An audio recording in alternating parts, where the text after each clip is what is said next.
একদিকে পশ্চিম বর্ধমানের বার্নপুর আর আরেকদিকে বাঁকুড়ার শালতোরা, মাঝে দামোদর। দামোদরের উপর নেই কোনো পাকা সেতু, বাঁশের সাঁকো ধরেই ঝুঁকির যাতায়াত। একের পর এক ভোট আসে, প্রতিশ্রুতি মেলে, কিন্তু পাকা সেতু আর মেলে না।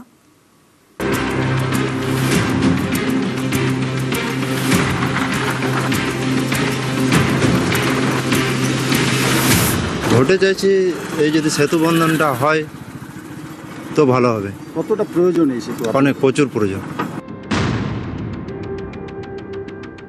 যে কেন্দ্রে যে সরকার আছে তার প্রতিনিধি বিগত 5 বছর আমাদের এখানে ছিলেন। তিনি এটা বিশাল টাকার ব্যাপার, কেন্দ্রীয় সরকারের সহযোগিতায় তিনি করাতে পারতেন, তিনি করাতে পারেননি। এত কষ্টে মানুষ রয়েছে, আজকে এইদিকে আসার জন্য প্রায় 60 কিলোমিটার ঘুরে আসতে হয়। তৃণমূল টাকা পায়, ওই টেন্ডার যখন হয় তৃণমূল টাকা পায়, সেই জন্যই তো পার্মানেন্ট সেতু কোনোদিন করে দেয়নি, বহুবার বলেছি।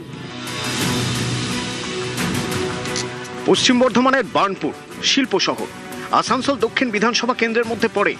এই বার্নপুর দিয়ে বয়ে গিয়েছে দামোদর। দামোদরের একদিকে বাঁকুড়ার শালতোরা, আর একদিকে পশ্চিম বর্ধমানের বার্নপুরের ইস্পাত কারখানা, আসানসোল জেলা হাসপাতাল, কাজী নজরুল বিশ্ববিদ্যালয়। এই দামোদরের উপর কোনো ব্রিজ নেই, ভরসা বাঁশের সাঁকো।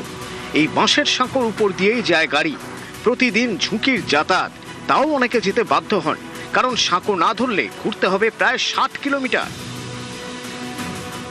বাঁকুড়া এবং পুরুলিয়ার যে সমস্ত অঞ্চল এই সেতুগুলো দিয়ে যাতায়াত করে, বার্নপুর আসানসোল শিল্পাঞ্চলের উপর জীবিকার জন্য নির্ভরশীল, শিক্ষার জন্য নির্ভরশীল, স্বাস্থ্যের জন্য নির্ভরশীল। বাঁকুড়া বা পুরুলিয়া যেতে হলে 2 ঘন্টার রাস্তা, সারা দিনটা তাদের কামাই হয়ে যায়। কিন্তু আমাদের এই পাকা ব্রিজটা যদি হয়ে যায়, এই সেতুটা যদি হয়ে যায়, 1.5 কিলোমিটার মাত্র একটা সেতু, সেখানে 15 মিনিটের রাস্তা বার্নপুর আসানসোল আসার জন্য। পাকা সেতুর তো ভীষণ প্রয়োজন আছে, কারণ এটা বর্ষাকালে, এইটা প্রায় জুলাই মাস থেকে এটা প্রায় 3 মাস তখন এই সেতুটা থাকে না, বৃষ্টির জলে ধুয়ে যায়, তখন আমাদের ঘুরে যেতে হয়, মানে একদম সেই সরবরি দিয়ে, তো অনেকখানি ডিস্টেন্স পড়ে। যদি এটা পাকাপোক্ত সেতু হয় তখন আর এই বারবার এই ঝামেলাটা থাকে না, কারণ এটা তো খুবই প্রয়োজনীয় একটা রুট।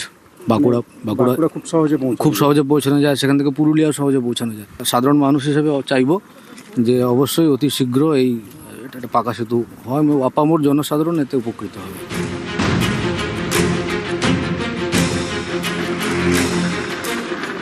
বার্নপুর পরে আসানসোল দক্ষিণ বিধানসভা কেন্দ্রের মধ্যে। 2021 সালে এখানে যেতেন বিজেপির অগ্নিমিত্রা পল। এবারও তিনি পদ্মপ্রার্থী, তৃণমূলের প্রার্থী তাপস বন্দ্যোপাধ্যায়। যে কেন্দ্রে যে সরকার আছে তার প্রতিনিধি বিগত 5 বছর আমাদের এখানে ছিলেন। তিনি এটা বিশাল টাকার ব্যাপার, কেন্দ্রীয় সরকারের সহযোগিতায় তিনি করাতে পারতেন, তিনি করাতে পারেননি। 5 বছর দেখেছেন, আগামী 5 বছর যদি আমাদের হাতে আপনারা এই এলাকার দায়িত্ব তুলে দেন, তাহলে আমরা নিশ্চয়ই এই সেতু কেন্দ্রীয় সরকারের বঞ্চনা সত্ত্বেও এই সেতু মমতা ব্যানার্জি সরকার করবে, এটা আমি আপনাদের অ্যাসিওর করতে পারি। এত কষ্টে মানুষ রয়েছে, আজকে এইদিকে আসার জন্য প্রায় 60 কিলোমিটার ঘুরে আসতে হয়। তৃণমূল টাকা পায়, ওই টেন্ডার যখন হয় তৃণমূল টাকা পায়, সেই জন্যই তো পার্মানেন্ট সেতু কোনোদিন করে দেয়নি, বহুবার বলেছি। আমি কেন্দ্র সরকারের সাথে কথা বলছি, তারা বানিয়ে দেবে, এবার আমরা করব। পশ্চিম বর্ধমানের বার্নপুর থেকে দীপক শর্মা, নিউজ 18 বাংলা। ভোট আসে, ভোট যায়, দুর্ভোগ কাটে না কাকদ্বীপের নাদা ভাঙার। ধীরে ধীরে নদীগর্ভে তলিয়ে যাচ্ছে এই গ্রাম। ভোট বাজারে পাকা বাঁধের দাবি এখন জোরালো। নদীর পারে বাস, চিন্তা 12 মাস। কাকদ্বীপ বিধানসভার নাদা ভাঙা। মুড়িগঙ্গা ও হাতানিয়া দোয়ানিয়া নদী মিলিত হয়েছে এখানে। নদীপাড়ের বাসিন্দাদের দুশ্চিন্তার শেষ নেই, পাকা বাঁধ নেই, বছরের পর বছর নদীতে তলিয়ে যাচ্ছে বিঘের পর বিঘে জমি। গত 40 বছরে গ্রামে 1 কিলোমিটারের বেশি এলাকা নদীগর্ভে চলে গিয়েছে বলে দাবি। প্রায় 1000 পরিবার বাড়ি ছেড়েছে, আর এখনো যারা আছেন তাদের মনে প্রতি মুহূর্তে ভিটেমাটি হারানোর ভয়।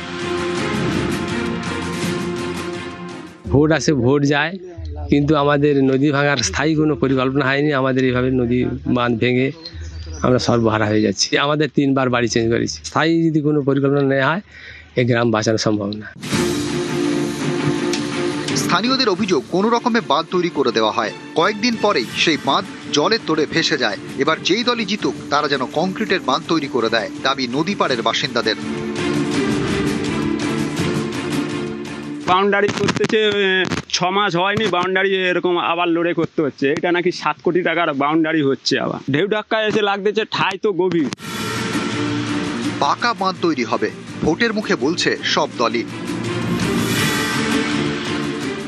বিভিন্ন জায়গায় যে আমাদের নদী বাঁধগুলো বর্ষাকাল বিশেষ করে ভেঙে যায়, সেই জায়গাগুলো আমরা আসার পরেই জনগণ যদি সমর্থন করে, আমাদের ভোট দেন, জয়লাভ করে আমরা রাজ্যে ক্ষমতা আসতে পারি ভারতীয় জনতা পার্টি, তাহলে ফার্স্ট প্রেফারেন্স হচ্ছে কিন্তু চাষিদের যাতে না ক্ষতি হয়, কৃষকদের যাতে না ক্ষতি হয়, নদী বাঁধগুলোকে আমরা কংক্রিটের ব্যবস্থা করব। নামদা ভাঙ্গাতে বহু উন্নততর প্রযুক্তিকে আমরা ব্যবহার করেছিলাম, কিন্তু সেটা সাকসেসফুল হচ্ছে না। এর জন্য উন্নততর প্রযুক্তিকে কাজে লাগিয়ে যাতে আগামী দিনে এই নদী বাঁধটাকে শক্তপোক্ত এবং ঠিক মতো রাখা যায় তার ব্যবস্থা হচ্ছে।